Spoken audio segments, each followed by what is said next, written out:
Coming to you direct from the nerve center of the galaxy's greatest comic.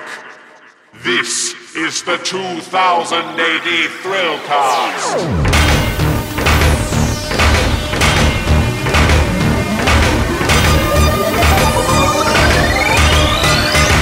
Borak Thung athletes, and welcome to another episode of the 2000 AD Thrillcast. I'm your host, Molch-R, and it is a packed 2018. As I'm sure you've seen, if you've seen the announcement about our forthcoming schedule, it's not just for 2000 AD, but also for the Treasury of British Comics.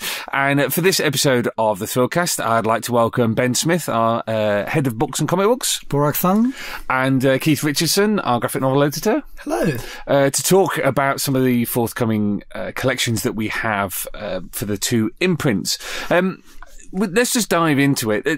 We'll talk about the Treasury first, because there's one title that properly sits, dominates the schedule, and that's Charley's War. Now, in the early 2000s, the Judge Dredd magazine collected Charley's War for the very first time in, I think, about 20 years at that point. So the Titan editions from the 1980s, so everybody remembers, had long gone, and it was kind of beginning to be forgotten, and it was running in the magazine for a long time, actually. And then my understanding is that it was that in then time went, oh my goodness, we should start collecting this again. So, I mean, Titan did it in 10 quite thin volumes over a period of time, all hardcover, specifically tying it into the idea of remembrance. That was what the covers looked like. We've gone for 3 big, fat omnibus editions. Do you want to explain a bit about why we've done it that way, and why we're releasing it now? Do you want to go, Keith? No, I'll go. All right. Well, first and foremost, 2018. It's 100 years since the end of this First World War in November, of course, and it was very, very important for us that Charley's War was available to mark that anniversary. Titans editions, which had some wonderful content in, and really, I did an important job in putting Charley's War back on the shelf as an important comic. But what we felt when we looked at those, and the license had reverted, in fact, before we made the acquisition. When we looked at those, we realised that, in fact, one thing Pat Mills said about them, beautiful while they are, what they didn't necessarily was say these are comics. First and foremost, they had the photo ref covers, and you had to get through some fascinating but quite long essays at the front before you got to the comics. So it kind of contextualised them in a different way, in a very serious and important way. But what we wanted to do was kind of get back to the fact that this is the greatest war comic ever written, make them look like comics.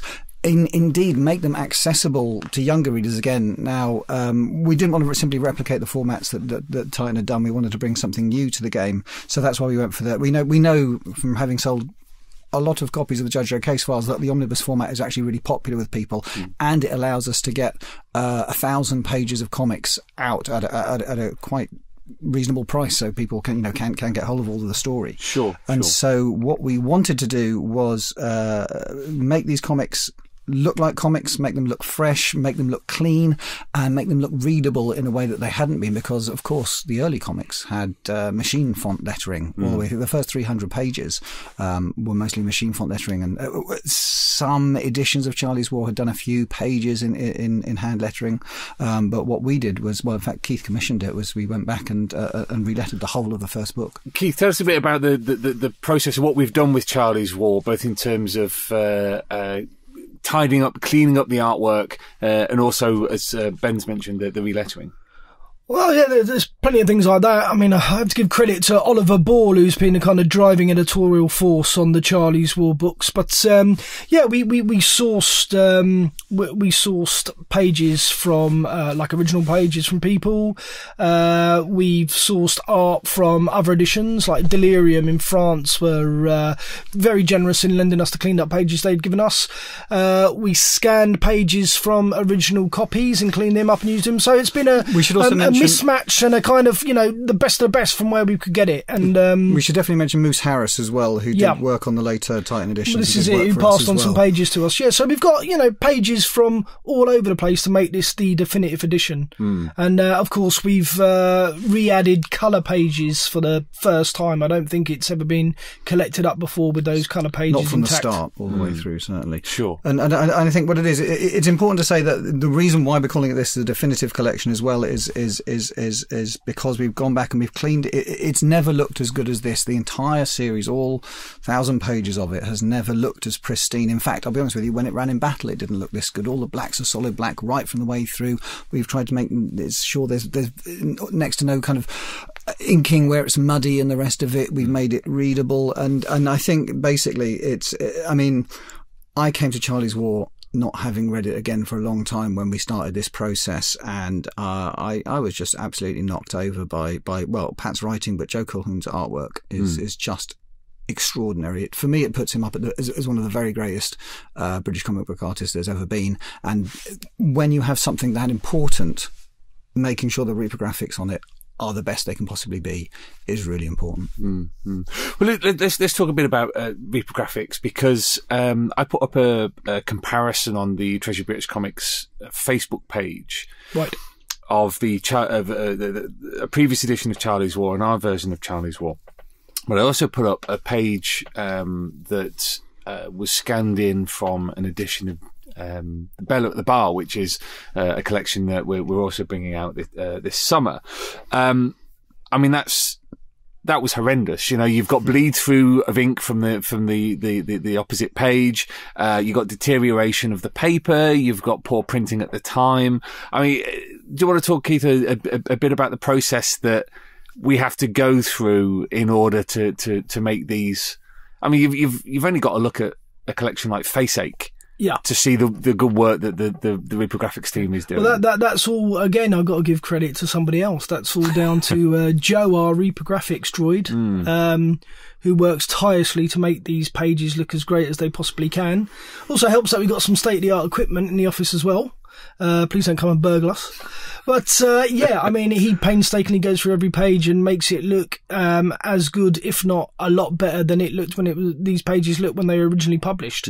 So all kudos to him. I just kind of make sure things are in the right order and did a spell checks and make sure there's a cover on the thing. But he does the real hard graft on getting those pages looking pristine. When you've got a process that takes a long time, that takes a lot of hard work, sort of choosing the right things, sort of judging what we can and can't reprint because of the amount of work involved. Yeah. How much does that factor into your decision-making process? A hell of a lot. When we never try and put out too many books with massive page counts that need a lot of work, like month after month. There is some kind of planning that goes into all of this. I don't think we've come across anything yet as far as the archive is concerned that we've said no, we can't do it. That's just it will need far too much work. I think the next big thing we're tackling is the Ken Reid book, the Creepy Creation. Oh yeah, in December. Requires, that's to all intents and purposes, that is essentially an art book. So there's a lot of work that's gone into cleaning all that up and kind of making those colours really shine through. Wait, tell us a bit about what is Creepy Creations for those people who don't know. Creepy Creations were a series of Ken Reid pin-ups from, I'm going to get this wrong, I think it was Shiver and Shake. It was Shiver and Shake, yeah. But they were like these fantastic pin-ups that were suggested by readers every week. A reader would send in a name of a new creepy creation, and then Ken's mind would run wild and he'd come up with this delicious image which they would usually put on the back cover of the comic, full colour in most cases. And they're just absolutely astonishing, the amount of invention that goes into them. They really do highlight why Ken Reid should be lauded and should be appreciated as one of the best cartoonists this country's ever produced. But the minute I saw them, I just thought it's such a shame that they haven't been seen by so many people. And they're the equivalent of the modern day Garbage Pail Kid stickers. They're going to be huge. They're fantastic, and hopefully after that there'll be more to come with Worldwide Weirdies. Well, I think this points out one of the things that the Treasury of British Comics imprint is becoming a little bit a victim of its own success, because now everybody wants more of the thing that we've just done. So we've already got people clamouring for the next Leopard Lime Street. I know people are desperate for Faceache 2 already. People want Faceache 2, yeah. And I don't know if people realise, but when we made the acquisition kind of a little bit more than 18 months ago, we acquired around 600,000 pages of comic book artwork, and in the printed comics, and consequently, there is so much choice and there is so much demand. And we briefly kind of skirted over Bella, which I think reprographically might be one of the hardest things we do because it always followed a colour page, which is why it's got even worse bleed through than others. Sure. But Bella itself, Bella was the longest running strip in girls' comics that IPC published, really, around 10 years. John Armstrong drawing it all the way through. And it was perennially popular and massively important, and I've heard it mentioned in podcasts and things like that where people glancingly mention it. But again, nothing's been available since like 1982 when it finished in Tammy or thereabouts. So getting some really important girls' comics out is a vital part of not just the process of choosing good comics, but also stuff that's important for the popular culture of the last 50 years. The Treasury is bringing books back into the conversation that should have informed where we are in our conversation about British comics and the rest of it. And so, I mean, that's an interesting decision that you've made there because, as you say, people are clamouring for more Leopard of Lime Street, more faceache. Why? Tell me a bit about why we've decided to go for a spread, try and get as much different stuff out there as possibly can, rather than concentrate on getting out regular editions of things like faceache. Why have we gone wide rather than because there are so many readers who've been so underserved for so very, very long. Sure. Basically, there's all of these magazines, all of these comics had huge readerships back in the day, and of course all these comics covered a wide variety of different genres and had a wide variety of different art styles, so we're just trying to cater for everyone. And there's the occasional person who kind of sees the schedule and gets really disappointed. Oh, why isn't so-and-so on there? We're not just going to stop putting these things out. We will eventually get around to all the great stuff. So you will see some Leo Baxendale down the road. You will see more kind of Ginty stories and Minty stories down the road. It's just, we can only put out so many books a year. Yeah. And I think a nice spread, a nice variety, keeps us interested, keeps us on our toes, and caters for, all the deluge of requests we get from people for all the different strips we now, and all the different IP we now own. Right. Well, let's talk about girls' comics for a moment here, because they were, in their day, fantastically popular, but disappeared almost overnight in terms of their publication history.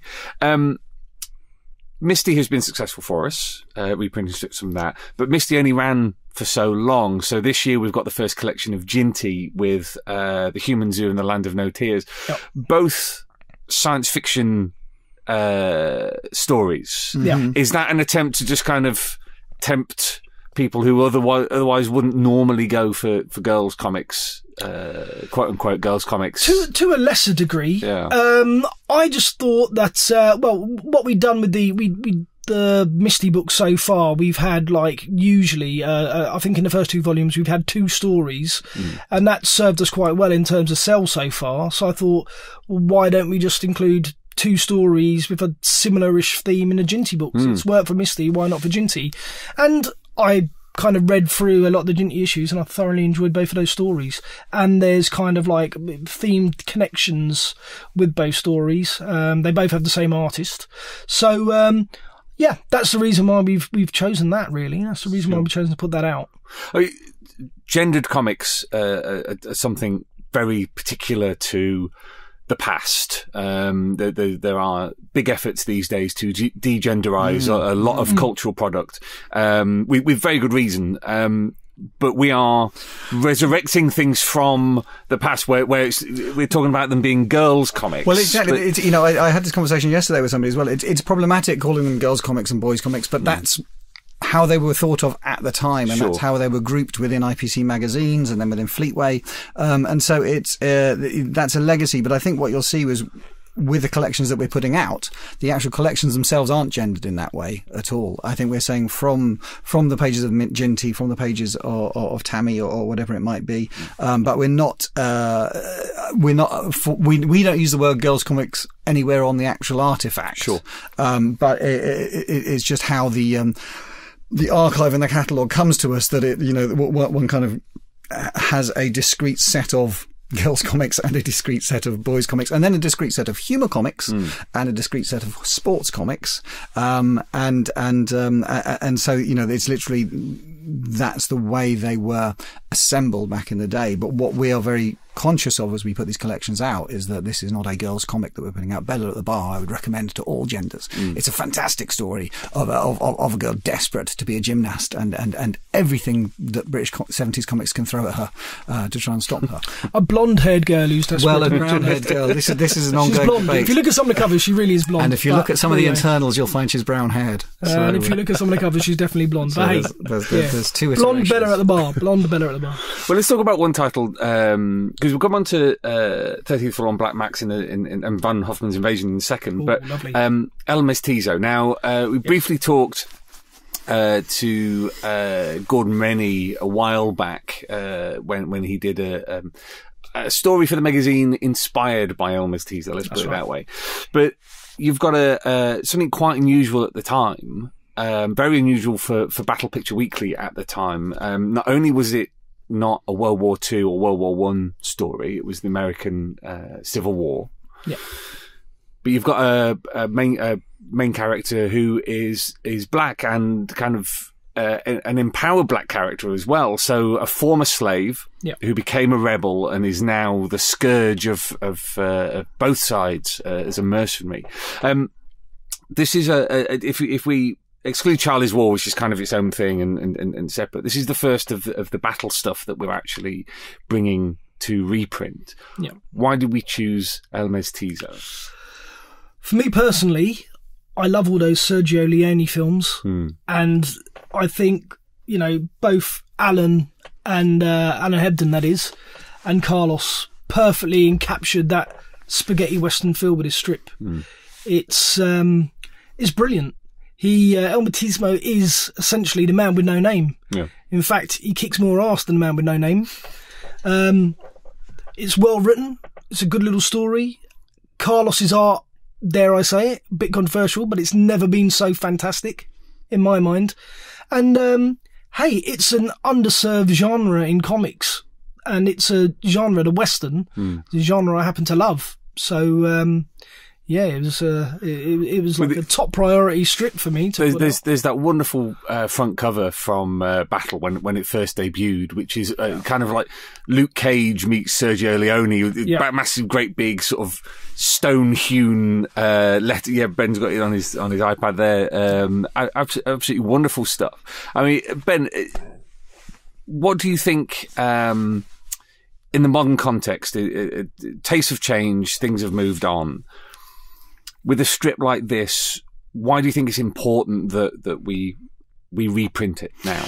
Well, I mean, first and foremost, because Keith persuaded me that it was a brilliant story, and that's good enough on its own terms. But the fact of the matter is that you know, undeniably we get involved in the gender debate, but the diversity debate as well. And so where there are, you know, great stories with diverse cast of characters, it's important to, again, put those back in the record. Now, there's no hiding that the 70s were an era where there was a lot of problematic language used in British comics. You know, I think the assumptions of the day are happily things of the past, but so that influences, you know, a lot of different kind of strips. But breaking through that, and particularly the suite of talent, of course, that went on to work on 2000 AD and other things, would knock some extraordinary, progressive and strong and dynamic characters, you know, characters from all kinds of backgrounds. And so it's another important thing to kind of foreground those again and get them back into the conversation. And frankly, Carlos's cover that you just mentioned is one of the best covers in the 1970s. Yeah, so for that reason alone, absolutely. I've heard that the character's one of Carlos's favourites. Yeah. He said that multiple times. We're talking about kind of interesting sort of backgrounds to characters and stuff. This is something that I noticed rereading Hibernia's collection of the 13th Floor stuff, was how working class that strip feels. Yeah. Weirdly, because Maxwell Towers is gradually becomes run down over time, and a lot of the characters are clearly meant to be working class. There's a real kind of. Do we need to explain what the premise? Well, yes. Explain the premise of 13th Floor to us. Oh, Keith. Okay, so you have a building called Maxwell Towers, and it's run by this centralised computer system, this AI called Max. who loves all his residents dearly and comes down quite harshly on people who mess with his residents in any way or deface his building. He basically has this. It's almost like another dimension. We don't quite know what it is, but he has this zone, this other dimension called the 13th floor, where he kind of lures all these ne'er-do-wells and kind of drives them insane 9 out of 10 times. And it's just very, very inventive. It's kind of John Wagner and Alan Grant at their kind of darkly comedic best, I feel. And I think Jose Ortiz is probably one of the best horror artists of the 70s and 80s. The combination of all those things, for me personally, this is my favourite Treasury book to date in terms of content. Well, it's so vicious. I mean, it is the ultimate kind of comeuppance thing. You know, Max is terrible. Max is psychotic. He's essentially torturing people to death. Yeah, but they've done something wrong. so it's all right. Yeah, but it's almost like it's the same vein as almost Judge Dredd, because you yes, Judge Dredd is terrible, but he's dealing with people who've done terrible things. They've committed crime. Yeah. So there's a real kind of dark morality to the strip, and like I said, a kind of working class mentality. It's very humorous as well. Oh yeah, very much so. Yeah. So that's collecting the stuff from Scream. That's collecting the stuff from Scream and a lot of material from the Eagle, right up until Maxwell Towers is no more. After that, spoiler alert, Max basically gets moved into a department store. And that'll be another collection for another year on a different schedule. But this first book has got all the really choice Scream material in it. Sure. A lot of people ask about Eagle. Now, we don't own the Eagle and we don't own the strips in it. We own some strips in it. Okay. We own some IP in it. Yeah. One of which is the 13th floor. It's quite interesting, actually, because old Maxie, when Scream merged with Eagle, he really did give the likes of Dan Dare and Doomlord a run for their money. I mean, I think at one stage he became the editor for a long period. So I think he was like up there in the fan polls. Just goes to, it's a glowing testament for the character and for the strip itself. And for the psychosis of the average comic book reader in the 1970s and 80s. Talking about psychosis, Von Hoffman's Invasion and Black Max. Now, this is kind of 1970s, 80s comics at their absolute most lunatic, because Von Hoffman's Invasion, you've got a former Nazi scientist who wakes up after 30-odd years and just starts causing absolute mayhem, and he's the hero of the strip. And then you've got Black Max, which is a German World War I fighter race who has trained giant bats and thinks he's descended from the bat people. A race of bat people. Yeah. Yeah, absolutely brilliant. I'd never heard of the Black Max before. And the minute we kind of bought the archive, one of the first people, I hope he doesn't mind me saying, but one of the first people to get in touch was the lovely Chris, who was on your last show, Mr. Chris Weston. Yep. And he was absolutely, he was just so enamoured with the fact that we'd managed to land Black Max, and he loves Black Max. And I thought, well, if Chris likes it, I should check it out, really, see what it's like. And my God, it's brilliant. It's bat something crazy, as they say. It's a brilliant strip with some lovely Alfonso font artwork. It's really gorgeous, really nice and detailed, black and white, very moody and atmospheric, and a fun old romp to boot. But Von Hoffman, I was vaguely aware of already, because I used to pick up Buster, and it's just brilliant. How can you go wrong with a kind of evil Nazi scientist attacking little provincial towns in England on giant animals? So Keith and I had a bit of a debate about the cover of this one, because the cover we've got that's out there in the public now is a great one, but the previous iteration of this was just a straightforward take off one of the Buster covers, which is von Hoffman riding on the back of a giant fish, and I don't think I've ever laughed as much when I've been presented with a cover. So hey, they're great. The Hoff is not meant to be laughed at. It's a figure of danger. The cover we have is a great cover. It says, "It is a great cover." I'm not mucking around. Check out my giant wasp. But I scanned in the inside front cover of one of the Jet annuals. I think it was from '75. Yeah. I put it up on the Instagram account, which is anyone who's not following us, it's Brit Comics on Instagram and Twitter, and it doesn't even have Von Hoffman on it. It's just a destroyer, the front of a destroyer, and then out of the sea is coming this massive, great big sea monster with razor sharp teeth. And yeah, and it just says, Von Hoffman's at it again, in this kind of ha ha ha ha ha. He's not even in the image, he's not. And it's just the kind of the jokey way. Oh, that scamp, that Nazi scientist who's trying to kill us all. That silly old Nazi. That's right. Don't root for him in the comics. You root for the 2 10-year-olds that seem to thwart him every episode. They're the heroes, kids, not Von Hoffman. Just before we move on to the 2000 AD stuff, I realise we're kind of barreling through everything, but it really is a packed schedule this year. Yeah. Keith, I wanted to talk to you. We just announced 3 specials for this year. Oh, yes. We've got another Screaming Misty special. We've got the 2000 AD sci-fi special in the summer, which is an all-female creative lineup. That's right. But then late summer, we have a superhero special. Now, tell us a bit about TBC. that. What can we say about that? Yeah, there's a few things under wraps there. All I'm going to say is that this is gonna blow your minds open, and if you've got a negative image of superpowered beings, that image will be completely transformed by the creative team we have involved, especially the writer.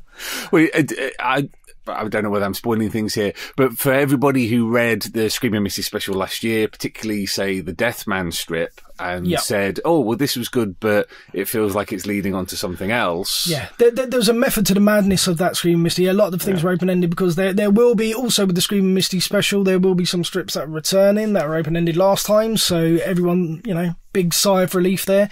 But yeah, a lot of the characters that featured, most of the characters that featured in the Deathman strip will be in this, for want of a better term, superhero special. Yeah. And I'm really excited. I had a sit down with the writer yesterday, and by golly, he gets it. Right. And it's going to be massive. And I'm kind of a little bit worried about 2000 AD because this thing's going to overshadow it, and it's going to be the biggest comic ever, guaranteed. Well, so this is the funny thing. Obviously, British comics famously don't have that many superheroes, as it were. Oh, you couldn't be more wrong. The galaxy of creations that there were is extraordinary. Yeah. And they've all got kind of a slightly dark edge to them as well. I mean, you think about Leopard of Lime Street. Well, yeah, but you think about Leopard of Lime Street for all of the kind of he's a young kid and everything, and he's got his own problems. Yeah. He's placed in an awful lot of danger. You look at Death Wish. Yeah. Which was one of my favourite strips. Going back to the Leopard, though, I mean, you say what you said is completely right, but you've got the whole domestic scene where, it's not, you don't see it directly, but it's kind of hinted that his uncle kind of physically abuses his aunt and him as well. You actually see his uncle kind of violently attack him a few times. So it's funny how often that occurs in 70s comics, that there is some angry.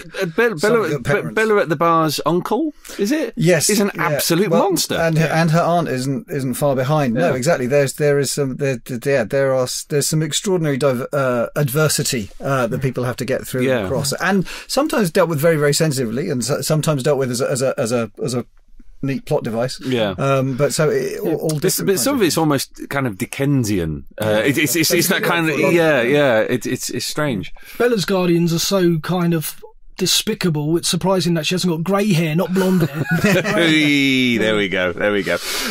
We've not got an awful lot of time left, unfortunately, but one thing I did want to just finish off on is 2000 AD is we're reprinting Halo Jones. And we're reprinting it in colour. Yes. Barbara Nascenzo, who is a great colorist, newcomer to 2000 AD, an Italian colorist, has done a great job on the books. I've seen a lot of comment online about people saying, why are you reprinting this in color? It was meant to be in black and white. And I just want to give an opportunity for you to explain our rationale behind it. It has been in black and white. The original strip always will be in black and white. There's collections of it in black and white. This is a collection where it's going to be in colour. From our point of view, I think it's done almost what people say is impossible. It's enhanced it. It looks fantastic. We haven't just gone to random colourist Z to colour this in. We've got top-notch colourists do a job on it, and I think it's great. You get a kind of different vibe from it when you read it in colour. I don't think it detracts at all. No, I think quite the reverse doesn't detract from it at all. I think there's a number of reasons why we wanted to do this, and it's been something we've been thinking about for quite a long time as well. So first and foremost, the black and white book will always be available. We'll keep making new editions of that available. Ian Gibson's work stands entirely on its own. Exactly, stands entirely on its own 2 feet. It's a wonderful, wonderful piece of work. This isn't the first time people have tried to put colour in Halo Jones. If people remember the Quality Comics of the 1980s, the oxymoron. Quality comics. That was colourish. Exactly, which was not the way to colour this book. But the reason we wanted to do it now was to bring the story to a new audience, I'll be honest with you. We published it in America a few years ago. We kind of sold through that print run, but it didn't do the numbers that really this book deserves to do. And so what we thought was, well, let's break it up. Let's make it let's take it back into 3 individual volumes. And the first thing that does, it transforms how you read the story from, because of course, it being such a great book, you usually race from page 1 to page 208. But the arc of each individual of the 3 books is extraordinary, and putting those in isolation, and so we're releasing these collections every kind of couple of months across 6 months, it makes you read it, forces you to read it in a different way. And Barbara's sensitivity in the colours that she's brought and how it brings out parts of Ian Gibson's artwork that I've read it, I don't know how many times I've read this book, but she's managed to bring out different levels and layers of what Ian was working on, and she's also brought a sensitivity to each book, so her palette in each book is different, and so she's trying to develop and not add volume, but certainly add some nuance and some balance and some other flavours to the story, without in any way kind of overwhelming it or making it garish or anything like that. And it's kind of arising naturally from the story. She spent a long time doing this. This hasn't been banged out overnight. We've been working on this for an awfully long time, and she's absolutely knocked it out of the park. And one of the things, I mean, that we know from our own experience at conventions and listening to people online, there are a lot of people out there who won't read black and white comics. Yeah, true. I know. Isn't it strange? But it's true. Yeah, they will pick up. I've been at so many conventions overseas where people have picked up a book because they've loved the cover, and despite having top-notch art in the inside, great story in the inside, the minute they see that black and white artwork, book gets put straight back down again.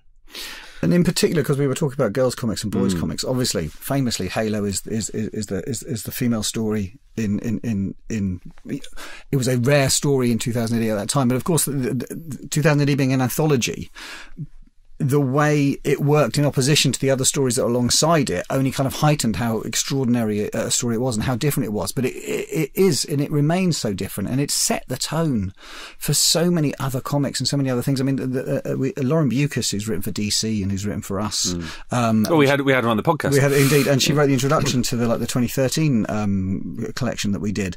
This was her comic. This was her route into science fiction. I recently spoke to somebody at the BBC who works on Doctor Who, and it was their route in and the rest of it. And so that the book is such a magnificent masterpiece. It's such an important book in all comics, and certainly in English language comics of the last 40 years. And getting it into as many people's hands is a really important job. So that's what we're trying to do.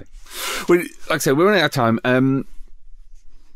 As you said earlier, Ben, we have 600,000 pages of comics. An extra 600,000. Yes, on top of 2000 That's just what we got in the archive, which isn't all of the archive, because there were some missing volumes, and it doesn't include any of 40 years of 2000 AD and 25 of the magazine. Keith, is there a particular story that you're aware of that's sitting in our archive that you think, yeah, I can't wait until we get to that? I've got about 10. I've got about 10 sitting in the archive that I'm waiting to get out. Yeah, I mean, I'm not going to reel them off just now because people get a bit excited and think they're going to see something straight away. But no, there's plenty, believe me. Some of which are going to be on the 2019 schedule. Right. So stay alive, folks. What about you, Ben? Mate.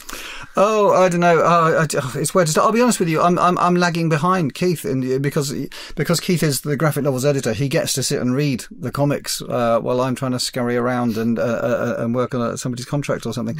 And so my favourite of last year, which is one that I happened across when I went to visit the archive before we acquired it, was and I just opened a volume of Buster, and there was Marnie the Fox in front of me, and that knocked my socks off. Looked so unlike anything I had ever seen before. There is no graphic novel like it, and that's what excites me about the archive, is that I know I can probably pull down any volume of the hundreds of volumes that are sat, ranged across the wall near to my desk. I could pick up any one and open it and have the same joy and thrill and surprise and discovery, and that's what excites me. Until you're going through the Teenage Girls comics and you open one of the volumes where they've got a pin-up of Jimmy Savile. I've come across more than one. Yeah. There's some weird stuff in there. Yeah. I think it's worth noting that not everything will be automatically collected up at some point. Not everything, no. There is probably a ban this sick filth collection at some point, but of the uncollectible. But even scarier than that is the Suzanne Dando Roy the Rovers crossovers, which are very odd. Because you've got photo strips of Suzanne Dando meeting Roy. She's had several adventures with him. And you have a person playing Roy, but the comic Roy's head superimposed on the actor's face. Yes, yeah. And it just looks very, very odd. And then there's coming across Leslie Ash frequently, who was the house model of choice in late 70s IPC magazines. She keeps cropping up.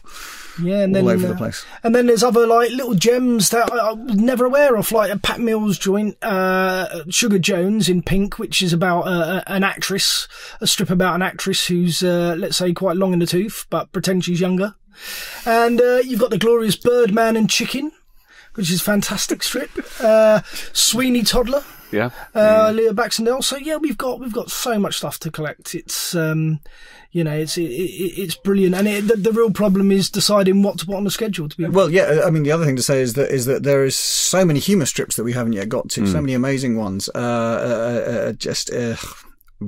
Literally, we know where to start because we started with Ken Reed, and we know Leo Baxendale's there, and then there's all the other things. And Keith mentioned like Birdman and Chicken, who also did The Amazing Three. There's Reg Parlett's got loads of strips.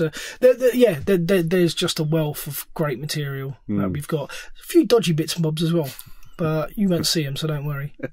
It's more great. There's more great than bad. Brilliant. Well, thanks, guys, for coming in and chatting. It is, like I said, a jam-packed 2018. If you want to see what's on the schedule for the Treasury of British Comics and also for 2000 AD reprints this year, then go along to 2000ad.com/news and scroll down and you'll find both announcements there. But until next time, thank you very much, Ben. Thank you. Thank you very much, Keith. Stay blonde, Bella. And she's brown haired. Thank you very much, listeners. Splundig Verthrig.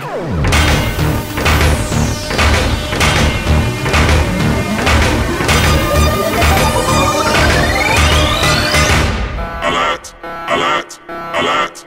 Fill power levels dangerously high. Alert! Alert! Read 2000 AD every week. Ask your comic book store or newsagent now. Subscribe to the galaxy's greatest comic at 2000adonline.com. Subscribe digitally on our apps for Apple, Android, and Windows 10. And download DRM free copies from 2000adonline.com. Alert! Alert! Stand by for urgent updates. Search for 2000 AD on Twitter and Facebook. Watch the latest videos at youtube.com/2000 AD online. And follow on Instagram at Insta2000 AD. Program complete. Shutting down.